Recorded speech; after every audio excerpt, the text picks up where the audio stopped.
Aakash, well, in the absence of Ashwin and Jadeja, it was time to discover some new talent. So, Hardik Pandya and a fit again Umesh Yadav pretty much set it up for India, isn't it? Well, the absence of Ravichandran Ashwin and Ravindra Jadeja wasn't felt one bit for a simple reason that the seamers set it up beautifully at the top. The pitch, of course, was more suited for the faster bowlers. Good pace, good carry. Hardik Pandya was impressive, clocked 140 plus on occasions. Umesh Yadav was also very penetrative, and we never felt that the two senior spinners were not in action. So it was quite a clinical performance, at least till the New Zealand was about 7 down. So thumbs up for the Indian bowling. Right, Hardik Pandya getting a man of the match on his debut. His awkward action does not make it easy pickings for the opposition. So would you say he's an asset for the future?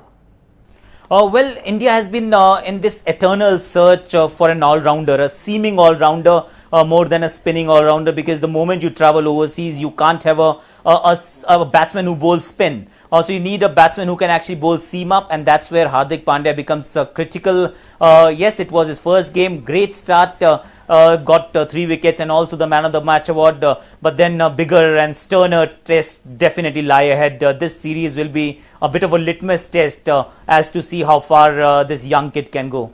Absolutely, a litmus test it will also be for the Indian batsman, and if Dhoni doesn't do it, Kohli does seal it with a 6 for India. Once again, an outstanding 85 not out of 81 balls, and he treated the crowd to some delectable cover drives.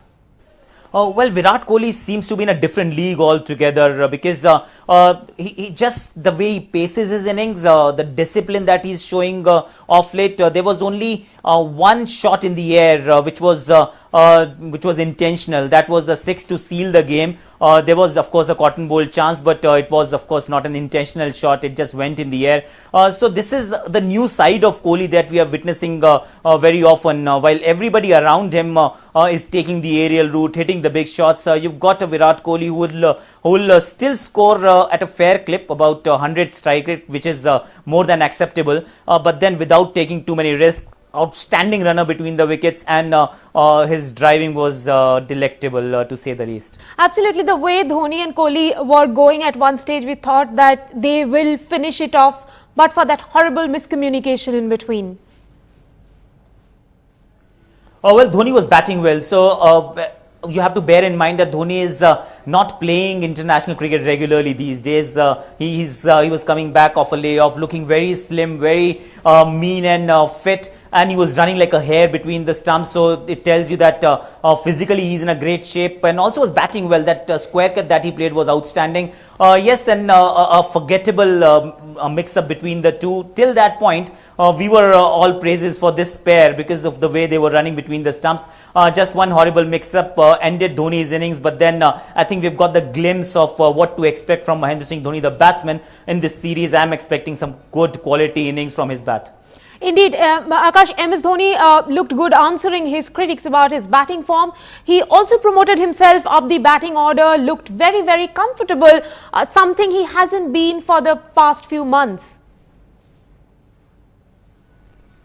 Well, the more he gives himself time, and that's something that we have been talking about for ages, that Dhoni needs to bat slightly higher up in the order because that's where he belongs. He's not someone who would only finish games off. He's also someone who will set it up nicely for the team, and that's where he must bat at number 4, at number 5. Today, he obviously promoted himself up the order, and that's the way to go with this young Indian team, because just marshal the troops nicely. You can be that bridge between the top order and the lower order, and if Dhoni is around after the 40th over, we all know where the match ends. It ends with Dhoni hitting the winning run. So that's something that we want to relive and revisit, because you've got only 7 more matches before the big Champions Trophy in 2017 in England. For that, you want Mahendra Singh Dhoni firing all cylinders. Right, that is a very important thing that you said. We only have 7 more matches and we need to perform to be able to be ready. Today, Mahendra Singh Dhoni achieved a very special feat. He became the 2nd most successful ODI captain ever, displayed that he still has the magic in him. Now, my question to you is, bringing in Kedar Jadhav for the first time to bowl, and then he picking up 2 successive wickets. How big a gamble do you think it was for MS Dhoni? Well, Dhoni and luck, they tend to go hand in hand.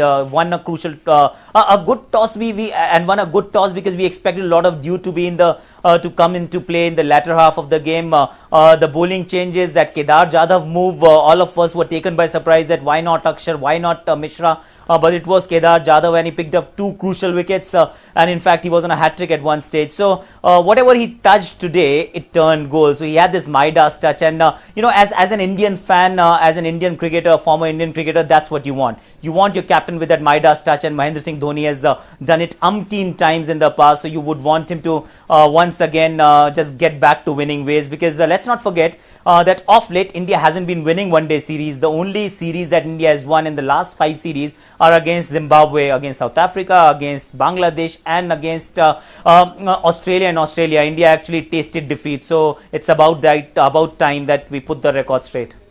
Aakash, one final question. His deputy Virat Kohli was playing an ODI almost after 9 months today, and with the kind of form Kohli has been in, should he not be rested and preserved for the long season ahead?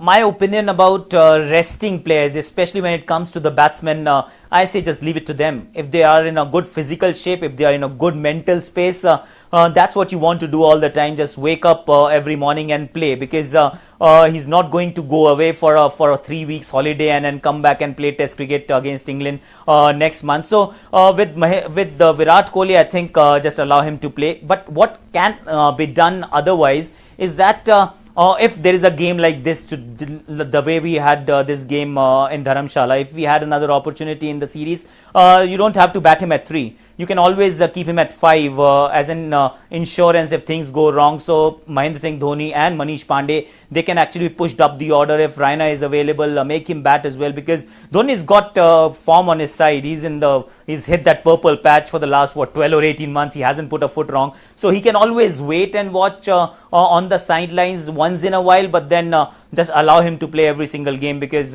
it's nothing. No feeling can match up to the feeling of going out there, winning the hitting or hitting the winning runs and doing well for the team.